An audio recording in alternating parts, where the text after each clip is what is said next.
Hello, my darling FUMINATION. How are you? How are we?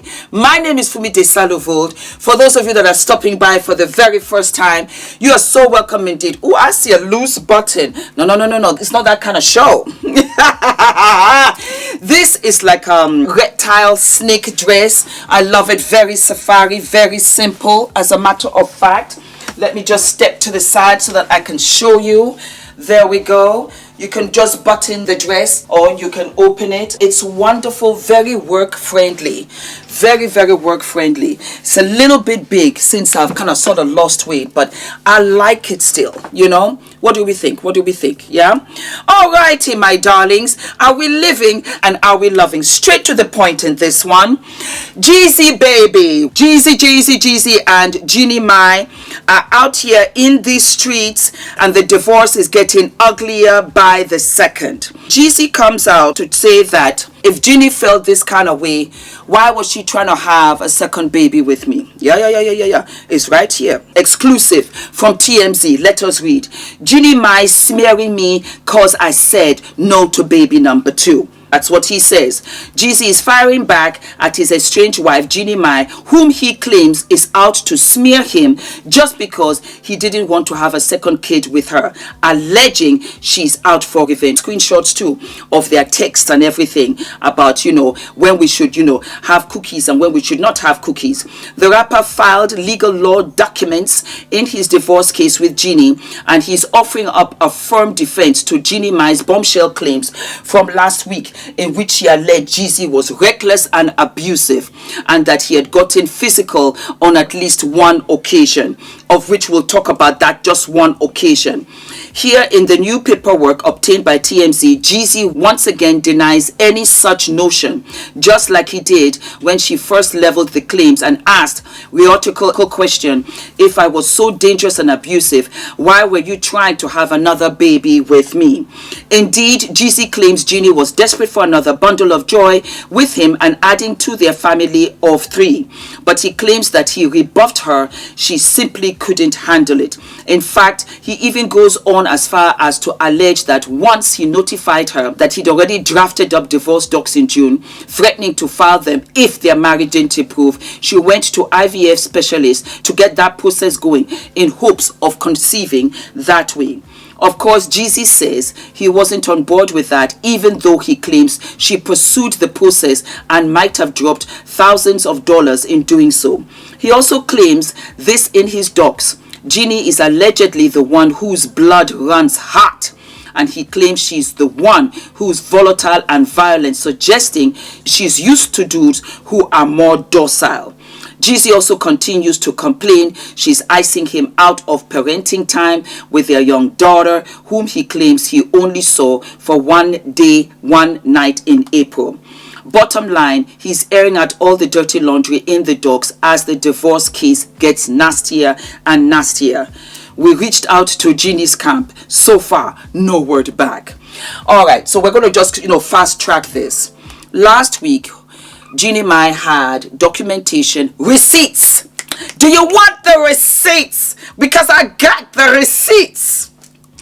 And showed her bruised body and showed all kinds of documentation of how he had firearms in the house.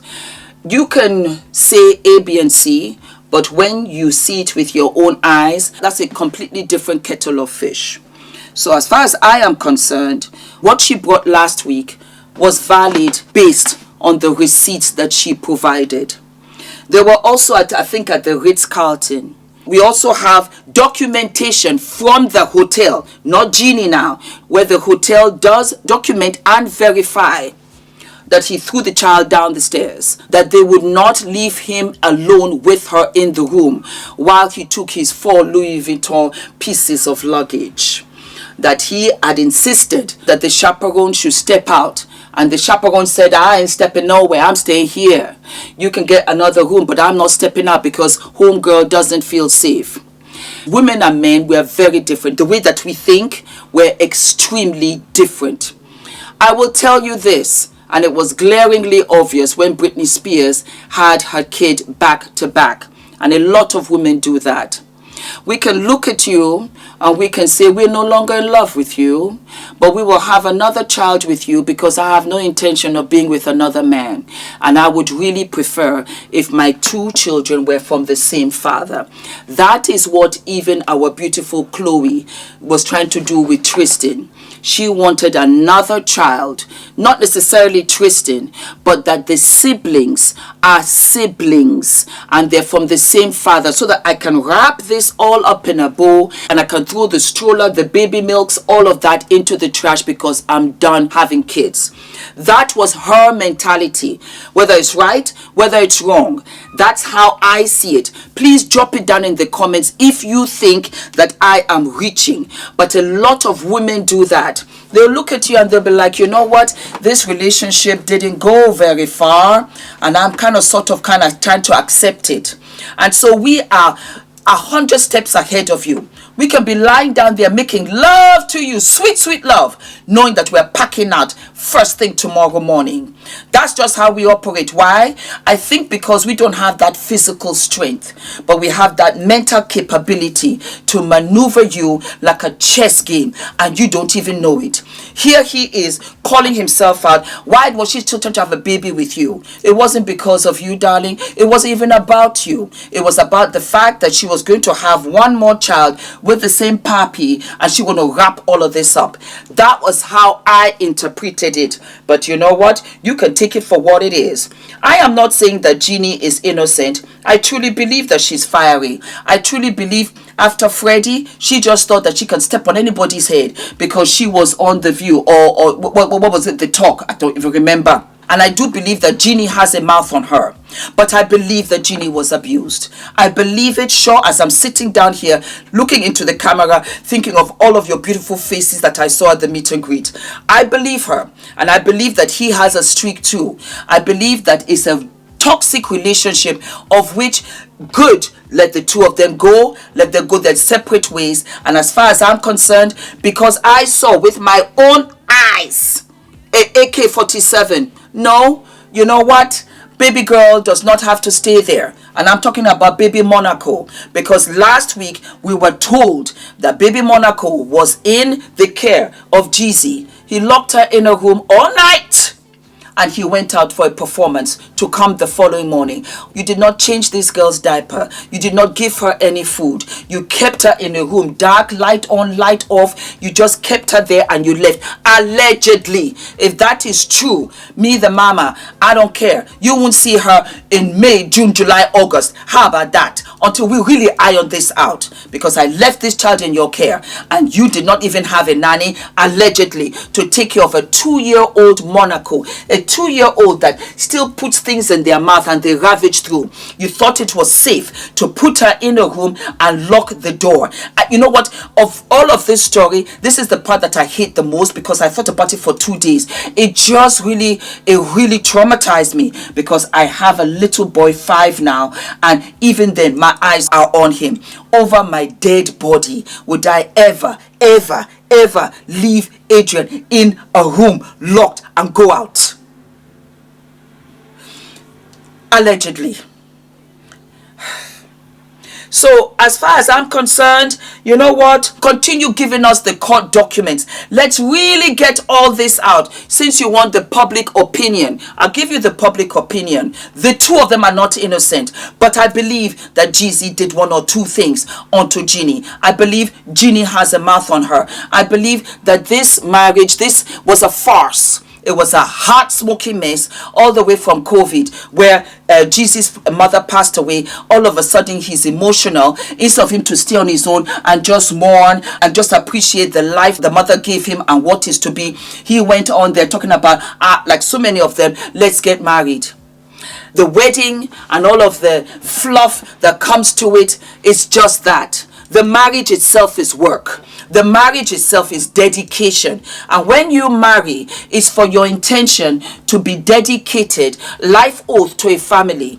I don't see any of this anymore. You just want to come out here for Instagram pictures, Insta. Yeah, we're doing this and we can always divorce. This is why it's a hard smoking mess. And it's bad because there's no child. There is no child that does not want that foundation, that family setting where I have my mom, where I have my dad. I say it all the time. Adrian's happiest place is to just jump in between myself and Ula on the weekends. He lives for it. He even knows Saturday. I said yes, Saturday. Saturday, Adrian. I'm happy that he's happy. When we go to his school for school meetings, Adrian is such a happy boy. He's such a lovely boy. He shares his toys. He plays with the other children because we ingrained that in him. If I have an issue with Ula and I will have that once he's gone to school. As hot as I am, because you know my African blood, sometimes I just can't. But yes, I will wait till Adrian's gone to school and I say, Ula, you know what, you and I have to have a little chat though, because I'm feeling some kind of way. He too the same way, because Adrian first, Adrian before me, Adrian before anybody in this house. It's him first. We brought him here under enjoyment. Under enjoyment. We owe him that. Every parent should not be a parent. Every mother should not be a mother. Every father should not be a father. I understand that, you know what, some things happen, but at least try. You go in there and you fight back and forth, You say things about each other. Do you not know that Monaco is going to read all of this someday? Are you not thinking of this child? Are you not thinking of her well-being? Are you not thinking of her mental health? Are you not thinking of the relationships that she's going to grow up and have with women, with men, platonic relationships, intimate relationships? You're not thinking of her mental health. You will say no because he did this, that, or whatever. Sometimes you just got to drop it. Stop. Don't fight this war that you will not win. Think of her and say, okay, you know what, Jeezy, wait. I know somewhere down the line, if it was only for a minute, you did love me. You did care for me. You did adore me. You liked me. At least we could get along. For that time, let's try and do something right. I don't want to fight in the courts. I don't want to waste my money. I don't want to air out my dirty laundry. It's not necessary. Let's meet halfway. Let's meet where she comes to be with you, but she comes with the nanny. So the nanny can watch over her. So that if you don't feel like watching over a toddler 24/7, at least the nanny is there. Let's meet halfway. I don't know why it's so easy to make children. And it's so easy to divorce. It's so easy to throw it up in the air. It's so easy to give it up. Nobody wants to do anything. And you have all of these children from different fathers, from different mothers. And where is the love? Where is the love? I say this because if you are asking me, Fumi, where do you get your perseverance from? Where do you get your strength, your tenacity? It came when I had Adrian. I was really truly reborn. I really truly was reborn. With Ula, there's the Fumi before Ula and there's the Fumi after Ula. Everything that I have achieved and I have thrived is because of Ula. That's just facts. You can see it yourself. In an impossibility of this YouTube, and you know how YouTube can be, 45 homeboys say, come and try. I will be with you. I will support you. This is why I say, no matter what you're attracted to, know the man. Know the man, then you know what you want. Know the man, then you know what you get. Know the man, and you will know where your life is going. I knew the man, and nobody is perfect. Nobody. Nobody is what? Nobody is perfect. But we are perfect in our imperfections to each other. And so, you know what, when he's having his moment, I'll be like, well, you know what, you people had a wonderful time on Saturday. Just leave. For me, you know what, just leave. Don't respond. Just leave it. I know how to do it. Because he turned my life around. And he gave me the greatest joy. Because of Adrian, I can go 100 miles. It's not a problem for me. I can go without sleep. 3-4 days. I can do it. Adrian, I can do it. I don't know how I'm so... Maybe it's gratitude. Maybe because I was older. Maybe because when I thought that this was it, Fums, it really was the beginning for me. And maybe that's where the gratitude is. Maybe when you're younger, you think that it just comes to you like that. No, it doesn't. There are women out here that are doing IVF like I did, 9 rounds. And still it fails. And let me correct you guys, because I always talk about freezing your eggs. It's still not a guarantee. It's still not a guarantee. It is just an option, an extra chance at this thing called life. Because there are many people that froze their eggs, and when they defrosted them, they all broke. We went through 9, and I was like, Father Jehovah, I'm going to leave it to you. That is why I'm grateful. Because science, medicine, everything. But ultimately, there are times when it's really truly unexplainable. So, him saying, I don't want to go through that route or whatever, you're lucky you didn't have to. You're lucky you have children. But there are women out there that are doing it. There are women out there that can't afford. That was why it's part of my charities. There's another woman who was able to have a child only for her to have breast cancer. My auntie passed away at 46 from breast cancer. My second auntie passed away at 40 from breast cancer. That's why I say go and get your breast checks. Go for the smear test. Educate yourself.